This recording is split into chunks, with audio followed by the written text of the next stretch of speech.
A hidden chamber, unusual wall scans, sealed spaces behind ancient stone.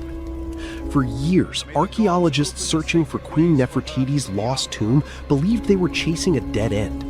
But new discoveries inside Egypt's Valley of the Kings are bringing the mystery back again. And some researchers now think one of the greatest royal burials in history could still be hidden behind walls that have already been studied for decades. The center of the mystery is the tomb of Tutankhamun, one of the most famous archaeological discoveries ever made.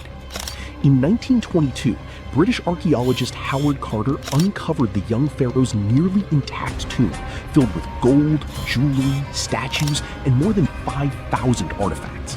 But there was always something strange about the tomb itself. Compared to other royal tombs in the Valley of the Kings, Tutankhamun's burial chamber is unusually small and oddly designed. Some Egyptologists noticed that parts of the structure resemble layouts more commonly associated with royal women rather than pharaohs.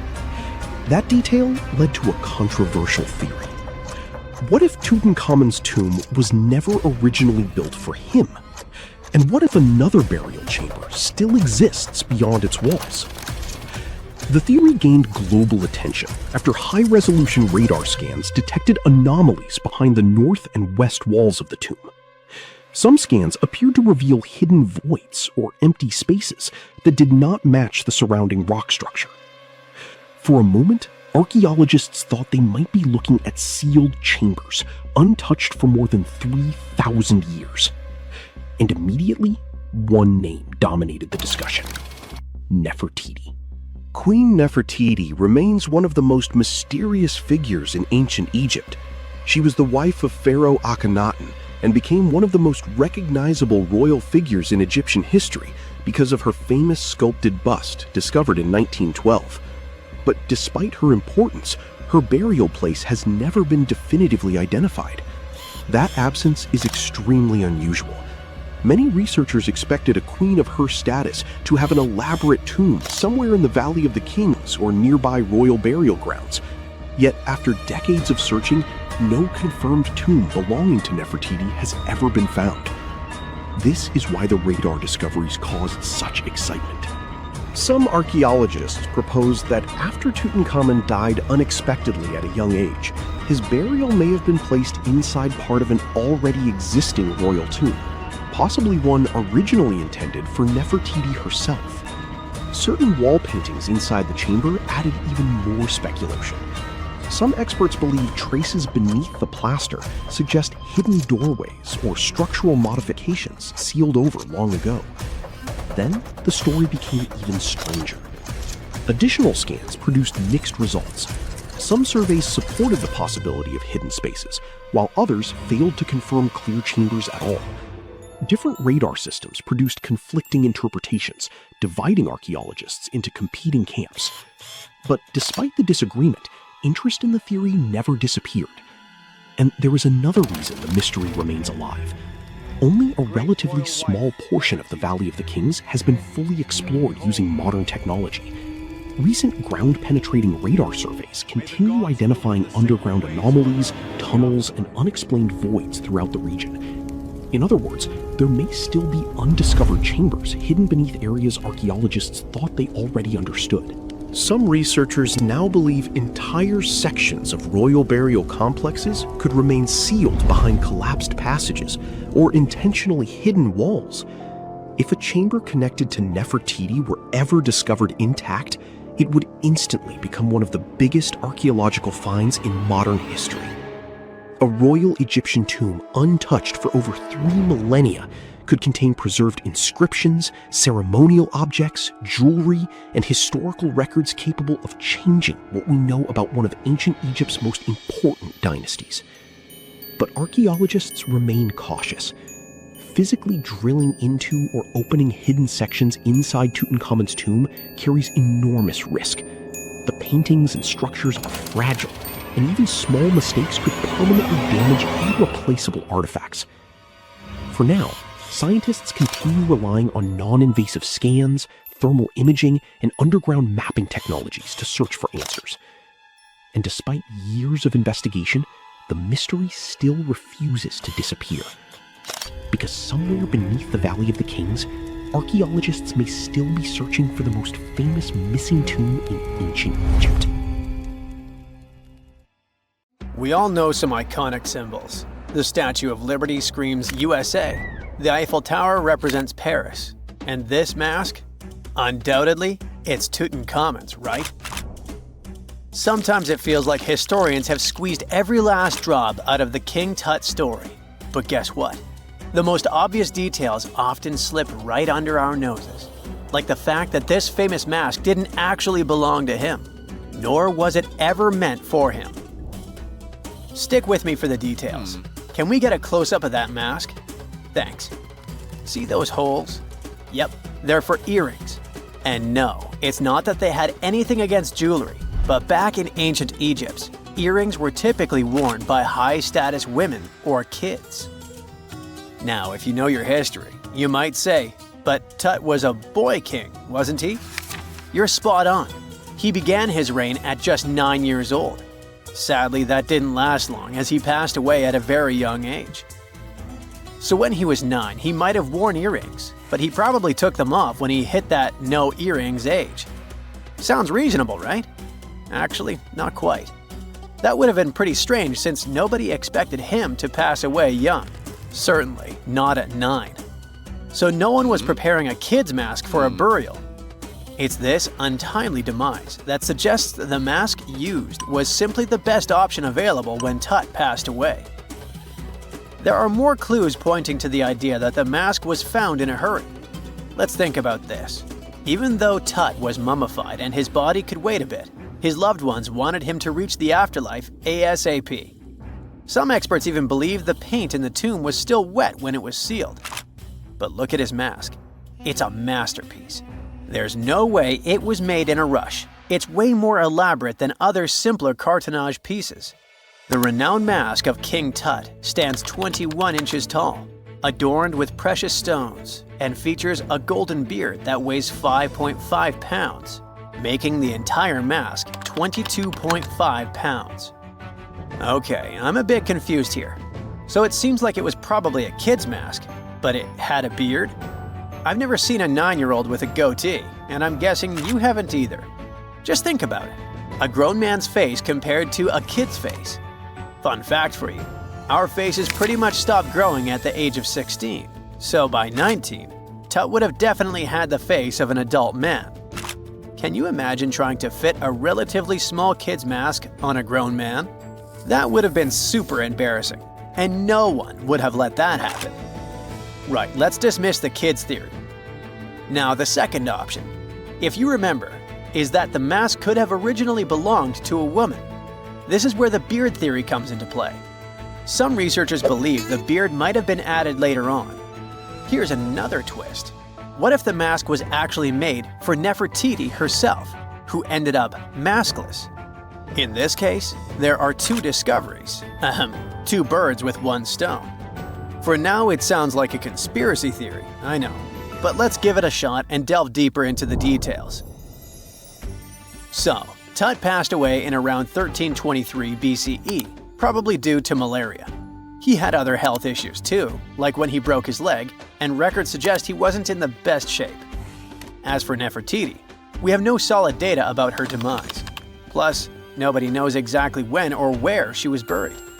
The supposed year when she passed away is around 1330 BCE, but she could have lived longer, and the mask was intended and prepared for her.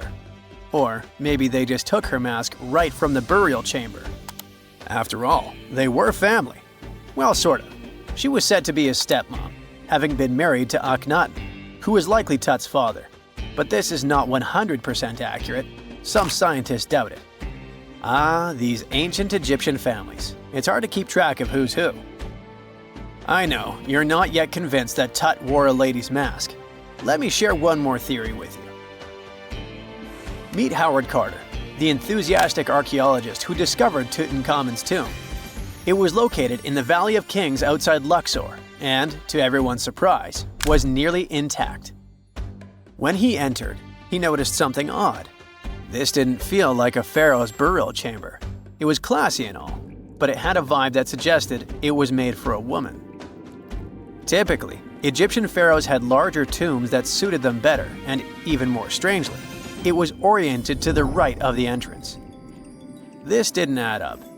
That orientation was typical for female chambers, which Egyptian queens used. Another red flag was that the chamber appeared to have been built in stages, and all the artifacts, around 2,000 of them, seemed hastily placed there. Even more curious, they looked like they were meant for other royals. Carter discovered this burial site in 1922, but it remained a mystery as to why it was so bizarre. Almost a century later, Nicholas Reeves thought he may have solved the puzzle. He claimed that King Tut might not have been the original resident of the tomb. Instead, he suggested that the undisturbed resting place of the legendary Queen Nefertiti could be hidden behind the walls of the boy king's burial chamber. Nicholas studied high-resolution photos for months, meticulously examining every pixel. One day, he focused on detailed scans that revealed the texture of the tomb's walls beneath layers of paint. He spotted what he believed to be outlines of two doorways that had been blocked and plastered over to hide them from view. The more he looked, the more it seemed real. Could it be a tomb within a tomb? Nicholas theorized there was a hidden storeroom behind the western wall of King Tut's tomb, and his chamber might just be the outermost section of a larger corridor-style network of rooms. It all sounds fancy, but sorry to break it to you, Reeves' theory was debunked. To find out if he was onto something, experts had to use ground-penetrating radar to see the unseen. Reeves' idea was that if there were gaps, it could indicate the presence of additional rooms. And at first, in 2015, one expert even thought he had found a hidden room. But the glory didn't last for long. A year later, after double-checking, it turned out there were no hidden doorways. By the way, Nefertiti isn't the only legendary woman from Egypt whose burial site remains a captivating mystery. There's a cool legend about Cleopatra that you might enjoy. It's said that she once declared, "No man will ever find my tomb." Kind of fitting, right? After all, the person who's come closest to uncovering her final resting place is a woman.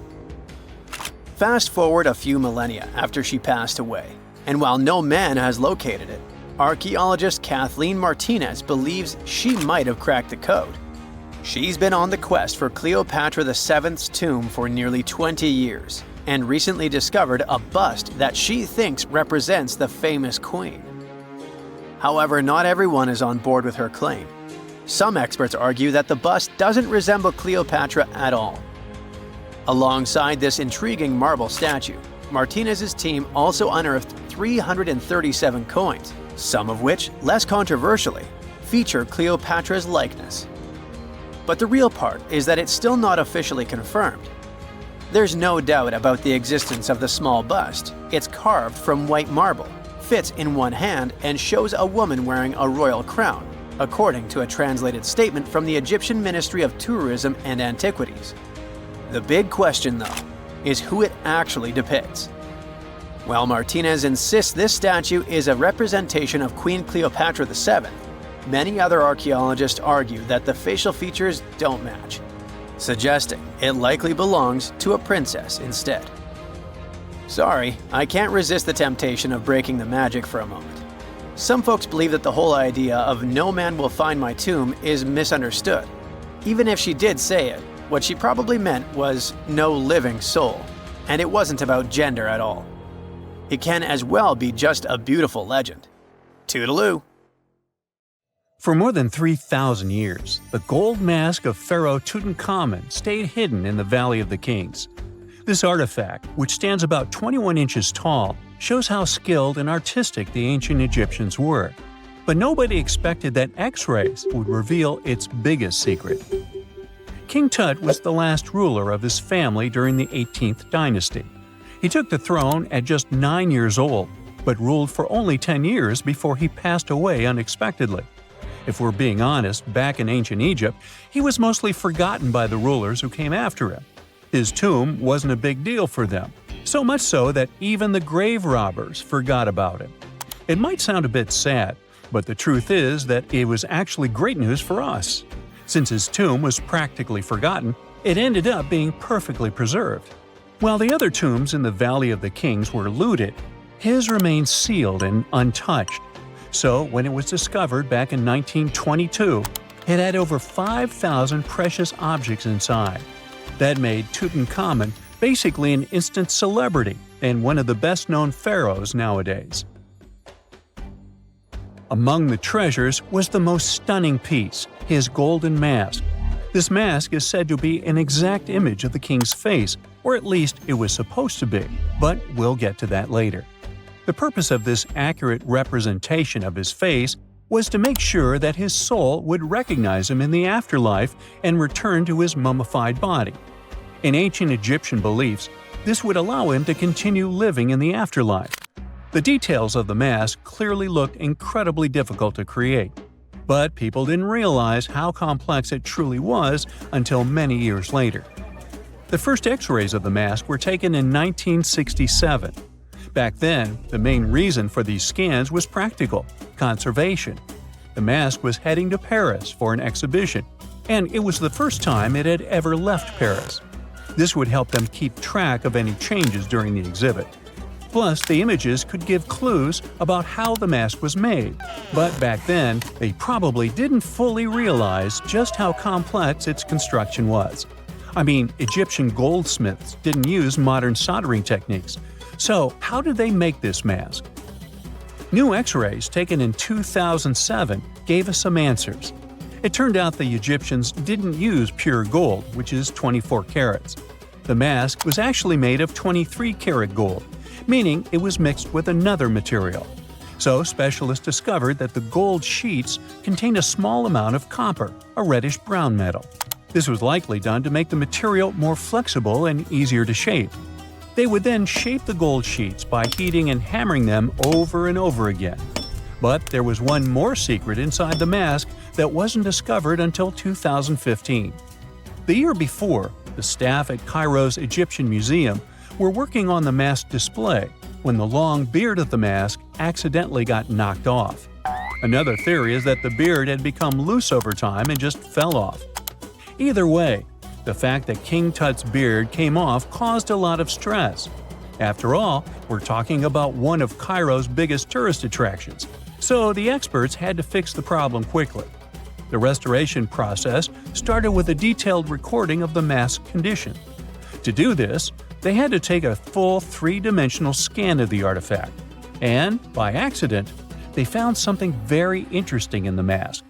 Inside the royal beard, there is a gold tube, an intriguing structure that the Egyptians likely used to attach the beard to the rest of the mask. And that proved, once again, that the process of making this mask was even more complex than experts thought. But the mysteries don't stop there. Remember how we mentioned that the mask was thought to perfectly represent King Tutankhamun's face? Well, that might not be entirely true. Some popular theories suggest the mask was never meant for him and was actually made for someone else. A study published in 2015 suggested the mask was originally made for a female pharaoh, his supposed stepmother, the famous and beautiful Egyptian queen Nefertiti. The biggest clue comes from an inscription on the mask. At first glance, it seemed to belong to Tutankhamun, but after a close examination, researchers noted that something else was actually written underneath King Tut's name. The royal name stamp seems to have been altered, and originally it had something written on it that translates to Queen Nefertiti. There is another feature of King Tut's golden mask that was overlooked for years, which adds even more mystery. As we mentioned earlier, experts believe he wasn't respected much by the pharaohs who came after him. And one of the clues that made archaeologists think this is the pierced ears on the mask. Some researchers believe that King Tutankhamun wouldn't have worn earrings after he was a kid. So, according to their theory, by the time he passed away at 18, he shouldn't have been represented with pierced ears. This could also support the idea that the mask originally belonged to Nefertiti, or maybe to someone who wasn't even connected to King Tut. But the mask isn't the only source of mystery. In fact, his whole tomb is full of puzzles. Recently, historians found a sign that the place where King Tut was supposed to be buried was changed at the last minute. For years, experts wonder why a pharaoh who ruled for 9 years ended up in such a simple tomb. When compared to the grandeur of other pharaohs' tombs, his tomb seemed, well, a bit plain. The idea that a king like Tutankhamun would have such an unremarkable resting place just doesn't match up with the power and importance he must have had in ancient Egypt. So, what happened? Well, apparently, this might have something to do with his successor, Pharaoh I. After King Tutankhamun passed away, researchers believe that I made sure to erase him from Egypt's history. So, one theory suggests that he was probably behind the quick decision to place King Tut's body in a smaller, less impressive tomb. When experts looked at I's own tomb, they found something interesting. There is a large wall covered in painted baboons. This is the same type of artwork found in Tutankhamun's tomb. It seems like the same person might have chosen the artwork for both tombs. Now, the design and decoration of the two tombs are almost identical, suggesting there was a shared hand behind both. But there is one key difference.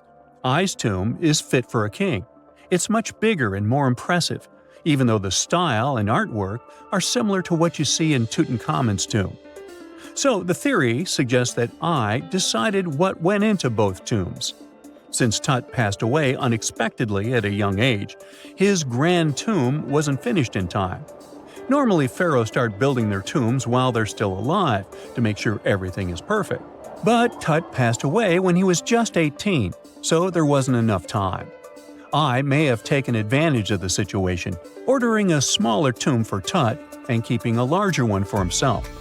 Experts believe this theory explains why Tutankhamun's tomb is so simple and how I managed to wipe his memory from history so easily. But in the end, the story of King Tut's mask and tomb is full of mystery and intrigue. Each new discovery sheds more light on what really happened all those years ago. But one thing is for sure, the secrets of ancient Egypt still have much to reveal, and King Tutankhamun will continue to fascinate people for years to come. So looky here, scientists discovered ancient artifacts near King Tut's tomb. Turns out, his VIP final resting place looks more like a public graveyard with about a dozen wooden coffins that's been there for around 3,600 years. Okay, I might have exaggerated a tad. The 11 tombs weren't exactly right next to King Tut, but they were close, near the same city of Luxor. New findings in Egyptian tombs can help us piece together what life was like in ancient Egypt. And guess what? Ancient Egyptians seem to have been remarkably like us, modern humans. Say, the women have always loved jewelry, and archaeologists retrieved a beautifully made necklace with 30 amethyst beads and 2 agate beads, plus a hippo head amulet. Bet it was all the rage back then. Researchers also discovered 2 copper mirrors. One had a handle shaped like a lotus, and the other was decorated with Hathor, the ancient Egyptian deity of the sky, women, fertility, and love. These recent excavations near Tutankhamun's burial site led to another jaw-dropping revelation. For the first time in thousands of years, fragments of Queen Hatshepsut's Valley Temple were uncovered. This fearless woman was thought to be the second female pharaoh, who ruled with both courage and wisdom, leaving a legacy as solid as the stones themselves. Her temple, hidden for ages, opens a window into a time filled with power, intrigue, and spiritual devotion. Archaeologists found over 1,000 beautifully decorated stone blocks on the outskirts of Hatshepsut's funerary temple. There were very few women who managed to take the throne in ancient Egypt. Another tomb was found nearby, and it belonged to the overseer of Queen Teti Sheri's palace, whose name was Jehuti-Mez. Queen Hatshepsut seems to have even more tombs, aces up her sleeve. These tombs were carved into the rock instead of being built as pyramids, showing a unique ancient perspective on how to protect the soul in the afterlife. Experts managed to retrieve some cool ancient pieces from the site. Toys made of clay, mummy masks, winged scarabs, and some amulets. Sadly, there surely used to be way more artifacts, but over the last centuries, there have been people other than archaeologists to stumble upon this site. It's likely that looters got to these tombs before them and may have taken some valuable items. But they did leave behind some cool stuff for the researchers, like pottery used for offerings of bread and meat, along with archers' bows that connect the tomb's owners to the Egyptian military. Meanwhile, soul protection is way more important than you might think, especially if you're roaming around Luxor looking for ancient secrets. You aren't scared of King Tut's curse, are you? Let me tell you what happened to those who weren't scared, but promise me to take it with a dash of salt, okay? For years, Egyptologists, especially those who believed in paranormal activity, were convinced that there was an unsettling curse surrounding Tutankhamun's archaeological discoveries. This belief stemmed from the mysterious and untimely demise of several excavators who discovered the tomb in 1922 with no logical explanation for why they passed away. It was just easier to chalk it up to something supernatural and avoid the whole mess. But it turns out it wasn't a curse at all. It was likely the radiation that caused those excavators to perish. Now, you might wonder where the radiation came from. After all, while radioactivity was discovered in the 19th century, ancient Egyptians, despite their impressive pyramids, didn't have any radium lying around to make Tut's tomb glow like crazy. So, what could be the real story? It might have been toxic waste behind it all. Toxic levels of radiation from uranium and hazardous waste have been lurking inside the tomb since it was sealed over 3,000 years ago. The burial chamber of Tutankhamun's tomb reportedly has such high radiation levels that anyone who steps inside could easily end up with a fatal dose of radiation sickness or an incurable condition. By the way, you can have a somewhat similar level of radioactivity if you don't get rid of those moldy dinner leftovers you left to perish in your fridge a month ago. But this radioactivity isn't exclusive to Tutankhamun's tomb. Ancient Egyptian artifacts discovery is rewarding yet dangerous due to unusually high radiation levels in Old Kingdom tombs all over Egypt. Geiger counters have detected radiation at 2 sites near the Giza pyramids, and radon, a radioactive gas, has been found in several underground tombs in Saqqara. Interestingly, experts believe that the builders of these ancient tombs were aware of the toxins, as some eerie warnings were carved into the walls of many tombs. One inscription ominously declared, "They that break this tomb shall meet their end by a malady that no doctor can diagnose." Other ominous phrases like "forbidden," "due to evil spirits," only added to the fear that supernatural curses haunted these ancient sites. Ominous signs have stunned archaeologists since forever, but the fear grew even stronger a century ago with the mysterious passing of Lord Carnarvon, who funded King Tut's excavation in 1922 and reportedly explored the treasure-filled rooms, along with several others who entered the tomb. Arthur Weigall, another British Egyptologist who was present at the tomb's opening and is credited with starting the curse myth, passed away young when he was just in his 50s in 1934.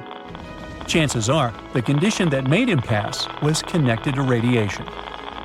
In total, 6 out of the 26 people who were there when the tomb was opened met their end within a decade from various causes. Not only X-ray exposure, those reasons include asphyxia, stroke, heart failure, pneumonia, and even poisoning. Well, isn't this getting a little grim? There was one guy who opened the tomb and somehow managed to avoid the infamous curse, Howard Carter, or so it seemed. Some folks pointed to his survival as proof that the curse wasn't real. After digging up the tomb, Carter published several books on the topic and shifted gears from archaeology to dealing in antiquities for various museums. Despite dodging demise or injury, rumors swirled about how the curse may have impacted him in other ways. One of the big stories linked him to Lord Carnarvon's daughter, Evelyn. Some said he was madly in love with her, but she married someone else, so he chose to stay single. Others claimed they had an affair while she was in Egypt, which ended when her father passed away and she left the country for good. However, there wasn't much evidence to support these stories. Evelyn was just 6 when they met, and they remained friends until his last breath. She was even one of the few attendees at his funeral, but denied any romantic involvement, saying they weren't that close. A year after the revolutionary discovery near King Tut's tomb, Evelyn married politician Sir Brograve Beauchamp and had a daughter. That same year, Beauchamp toured the tomb with his parents, guided by Carter himself. Carter never married and, aside from those posthumous rumors about Evelyn, had no other romantic connections. While the curse adds an intriguing twist to his life story, his tendency to keep relationships at arm's length was evident long before the tomb was opened.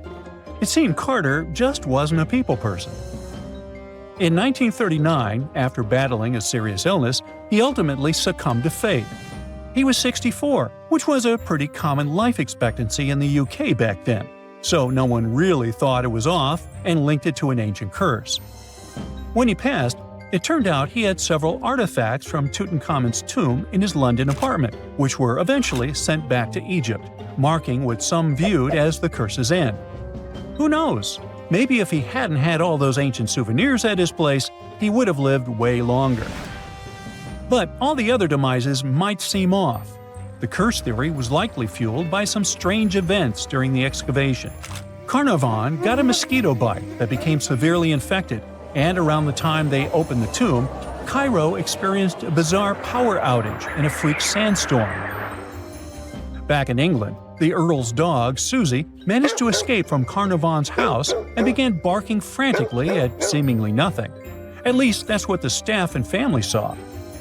Strangely enough, at the very moment her owner's heart stopped, Susie started howling and fell down without showing any signs of life.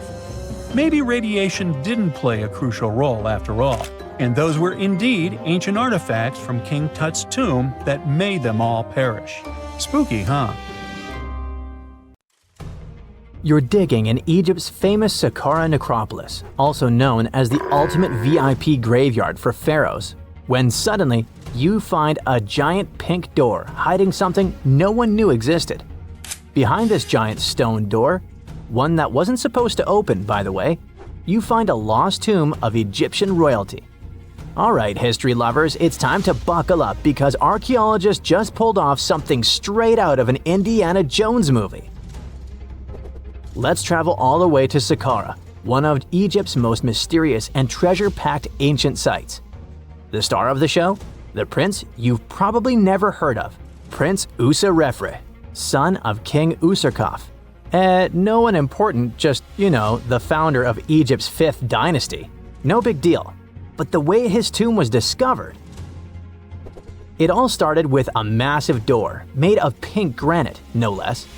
But this isn't just a regular stone slab. This thing is about 14 to 15 feet tall and 4 feet wide. A giraffe could easily walk through it. This door is also definitely heavier than your neighbor's SUV. But here's the twist. It wasn't a real door. It was a false door, a symbolic gateway meant to allow the spirit of the deceased to pass between the world of the living and the afterlife.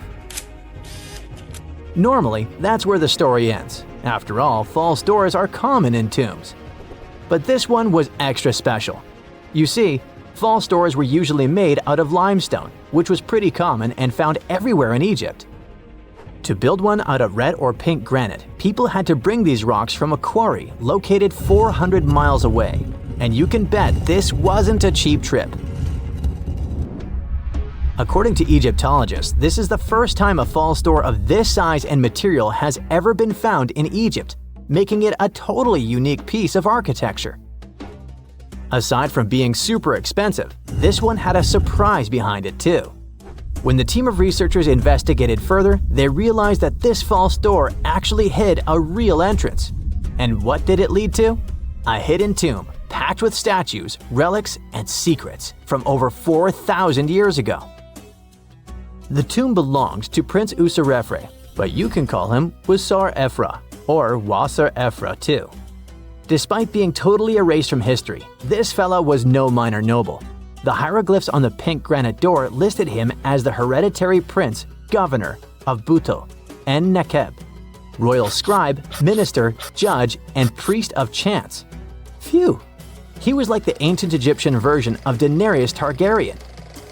These inscriptions not only identify his political and religious roles, but also suggest he held significant power in Lower and Upper Egypt, bridging both regions through his titles. One title in particular, the Priest of Sekher, links him to the deity of the necropolis, the one with the falcon head. This god was the patron of the living and god of the dead at the same time. So I guess the Forgotten Prince was sort of a big deal, considering that his tomb was placed in such a prestigious location within Saqqara. What's even more mysterious is that Prince Userefre doesn't appear in official king lists or royal family trees, which makes us wonder if he passed away before he could rule, or if his legacy was deliberately erased in one of ancient Egypt's classic political dramas. Some scholars now believe his erasure might be connected with shifting religious or political power struggles during the early 5th dynasty, especially as his father Usarkaf was reshaping Egypt's religious order. And speaking of his father, King Usarkaf was a total game changer. He wasn't just the founder of the 5th dynasty, he also kicked off a religious revolution by promoting the sun god Ra over older deities. That's right, Usarkaf built the very first sun temple at Abu Sir, setting off a dynasty-wide obsession with solar worship. After Usarkaf wrapped up his short but revolutionary reign, a whole lineup of pharaohs took the stage: Sahure, Nefertiti, Nusret-ini, basically the boy band of the 5th dynasty. And these guys were all about two things: building pyramids and making money. They weren't just stacking stones, they were expanding Egypt's influence, opening up trade routes to far-off lands and blinging out their temples like it was nobody's business. Back in the tomb, things got even cooler. There was a beautiful red granite offering table covered with inscriptions detailing ritual foods, like an eternal menu for the afterlife, because they believed the deceased could magically eat this food. Fun fact, it was the funerary priests and their families that actually ate the food. There were also pottery shards, amulets, and painted walls, but the real showstoppers were the statues. And this is exactly where things get weird, in a good way. The team found statues of King Djoser, the guy who built Egypt's first pyramid, his wife, and their 10 daughters, inside Prince Userefre's tomb. Hold up. Djoser lived a few centuries before Usarkaf, so what were his statues doing there? Turns out, scientists don't really know. These statues were built during the reign of King Djoser himself and probably belonged to that first ever built pyramid. Experts believe these statues were probably relocated during the 26th dynasty, thousands of years after Djoser, maybe to protect them from destruction, or maybe because they were still venerated. Basically, ancient Egyptians were hoarders, but classy ones. Scientists also know for a fact that some engravings and statues found there were made way later, which means that this tomb probably turned into a deposit for fancy stuff. Or maybe this was just really ancient interior decorating. Anyway, that wasn't all. There was another pink granite entrance on the eastern side of the tomb, with inscriptions linking back to King Nefertiti, another 5th dynasty pharaoh who also tried to build his own pyramid, but failed. And near this second entrance, archaeologists found something never seen before in Saqqara: a set of 13 pink granite statues, all sitting in a row on a high-backed bench, like they were waiting at the DMV of the afterlife. Some had elevated heads, probably representing the prince's wives, while others were missing their heads entirely. One black granite statue was found upside down. Maybe it had taken a tumble sometime during the tomb's long, quiet centuries underground. According to archaeologists, the positioning and head shapes suggest that these statues followed a strict social hierarchy, with the central figures likely representing higher status individuals, while the headless ones might indicate unfinished work or later vandalism. And speaking of black granite statues, another one was found standing proudly inside the tomb. Based on its design and inscriptions, it looks like it was placed there during the 26th dynasty, the same time those Djoser statues were probably moved in. This suggests the tomb didn't just sit abandoned, it was reused, adapted, and maybe even honored by later generations. And by the way, Black granite was associated with Osiris, the god of the underworld, during the late period, which means that this statue's presence is a clue that the tomb was a ritual space long after the prince's death. All of this, giant granite doors, surprise statues, reused tombs, adds up to a truly thrilling find. Prince Userefre may not be a household name yet, but his tomb is now one of the most fascinating ever found in Saqqara. It tells a story not just of the Old Kingdom, but of how ancient Egyptians kept connecting to their past, even thousands of years later. So, what does it all mean? Why hide a tomb behind a fake door?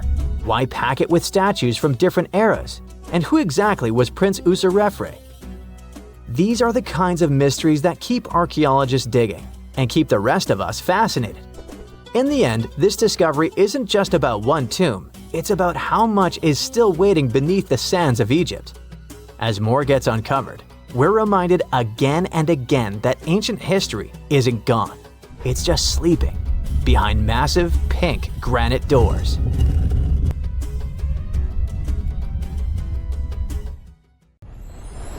Miles and miles of yellow sand, treeless mountain ridges, and scorching hot sun over your head.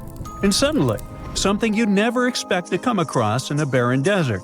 A small group of overexcited people. They're as happy as you would be if you'd won a lottery. They've just found an ancient tomb, once flooded with its walls in bad shape.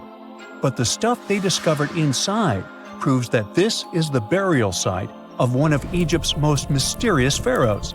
Historians have been hunting for his tomb for years, but no one expected it to hide ancient treasures. Fast forward. After careful examination of the site, Egyptian officials have announced the discovery of the tomb of King Thutmose II. It's the last missing tomb from Egypt's 18th dynasty. And this is also the first royal tomb found since King Tutankhamun's was discovered in 1922, in more than 100 years. A team of Egyptian and British archaeologists found the tomb in the Theban Mountains area, west of Luxor, near the famous Valley of the Kings. Before this, the site was only known as Tomb C4, but during their excavation, the team found clear evidence proving it belonged to King Thutmose II.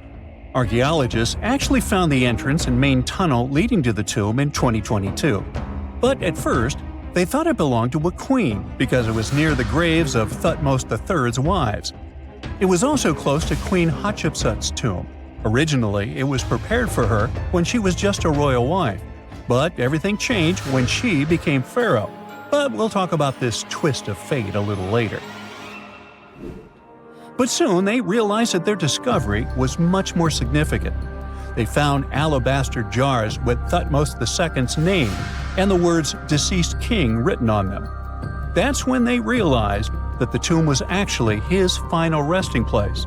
Sadly, Thutmose II's tomb has seen better days. According to the head of Egypt's antiquities sector and the leader of the Egyptian excavation team, the tomb suffered major damage from ancient floods not long after the pharaoh's death. Water swept through the burial chamber, likely destroying or displacing many of the original artifacts. Much of what had been once inside the tomb was moved elsewhere in an attempt to salvage it. The researchers found out that the tomb had a basic design, with an entrance, a sloping main corridor, and a burial chamber.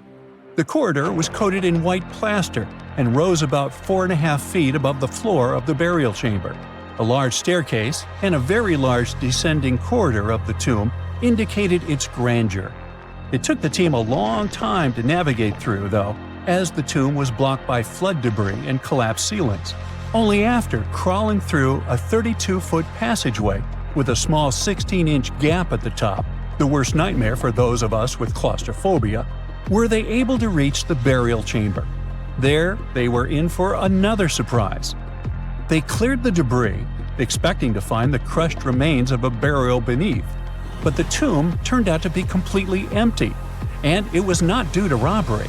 It had been deliberately emptied.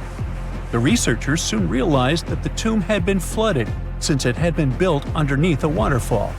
It happened just a few years after the king's burial, so the contents of the tomb were moved to another location. That's why there was a second corridor in the tomb. It was most likely made to help remove King Thutmose II's body from his flooded tomb. Despite the damage, the excavation team made some really exciting discoveries. They found traces of mortar decorated with blue inscriptions, yellow stars, and fragments from the Book of Amduat, one of the most significant funerary texts in ancient Egypt. The book was meant to guide the deceased through the underworld, ensuring a safe journey to the afterlife. Now, how about we sneak a peek at ancient Egypt's 18th dynasty? It was all about conquering lands, expanding the empire, and building jaw-dropping monuments. Some of the biggest names from that era, Thutmose I and Thutmose III, both legendary warrior kings who left their mark in history. Thutmose I was a fierce fighter who led major military campaigns, pushing Egypt's border further south than ever before, all the way to the fourth cataract of the Nile. His victories gave Egypt access to new trade routes, stronger political ties, and more wealth. His conquests were so significant that they were recorded in the tombs of his top officials. Thutmose III, sometimes called Thutmose the Great, took things even further. He was not only an incredible military strategist, but also the commander of Pharaoh Hatshepsut's armies before becoming king himself. He led between 17 and 20 military campaigns, winning every single one and expanding Egypt's empire to its peak. He even created the world's first navy. Thutmose III is often remembered as Egypt's greatest warrior pharaoh. And sandwiched between these two powerhouses was Thutmose II, a pharaoh who doesn't get nearly as much attention. Hey, the middle child, right? His reign lasted only about 5 years before he passed away at around age 30 in 1479 BCE. He is kind of a mystery. No one really knows what he accomplished. For the longest time, even the location of his burial site was totally unknown. His body was actually found in the 19th century. It was just lying around in the mortuary temple of Deir el-Bahari, in a secret chamber where priests used to hide royal mummies centuries after their original tombs were looted by grave robbers. In other words, Thutmose II's body must have been moved from his original resting place at some point in history to protect it. During his lifetime, Thutmose II made at least one major impact on Egyptian history. He married his half-sister, Hatshepsut. That might not sound like a big deal, but it helped her become Egypt's greatest female pharaoh after he passed. The catch? She kept her stepson, Thutmose III, off the throne for decades. When he finally took power, he erased her name from history out of spite. And still, Hatshepsut is one of Egypt's greatest pharaohs, no matter if you're talking about a man or a woman. She brought a lot of wealth and art to Egypt. She led a big trading trip to a place called Punt, where she brought back things like gold, ebony, and incense. She also made sure her name lasted by building amazing structures that we can still see today. At Karnak, she added huge obelisks. One of them is still standing tall. She also was the one to build the Temple of Deir el-Bahari with its countless columns. She was buried there. Interestingly, Hatshepsut was often shown in art as a man with muscles and a beard, like how pharaohs were usually depicted. But she made sure there was always something in the artwork that reminded people she was a woman, like calling herself Daughter of Re or His Majesty herself. When she passed away in 1458 BCE, Egypt wouldn't have a female ruler as powerful as her until Cleopatra, about 1400 years later. According to Egypt's Supreme Council of Antiquities Secretary General, isn't that a mouthful? Hatshepsut's name actually appears in Thutmose II's tomb, meaning she might have even handled his burial. As for their final resting places, well, Hatshepsut was buried in the Valley of the Kings, and Thutmose II's mummy is now in the National Museum of Egyptian Civilization, alongside other ancient Egyptian rulers. It gives visitors a rare chance to see the remains of a nearly forgotten pharaoh. Now, experts consider the discovery of his tomb to be one of the most significant in recent years. The artifacts found there add important details to our understanding of the history of the region and Thutmose II's rule. And even though the tomb's design is fairly simple and follows the same architectural style preferred by later Egyptian rulers, its historical importance is undeniable. In any case, the mission isn't over yet. Archaeologists are now focusing on solving another mystery. Where did the rest of the tomb's contents end up? The team is determined to continue their search. Who knows what other secrets they will uncover that have remained hidden beneath the sands for thousands of years.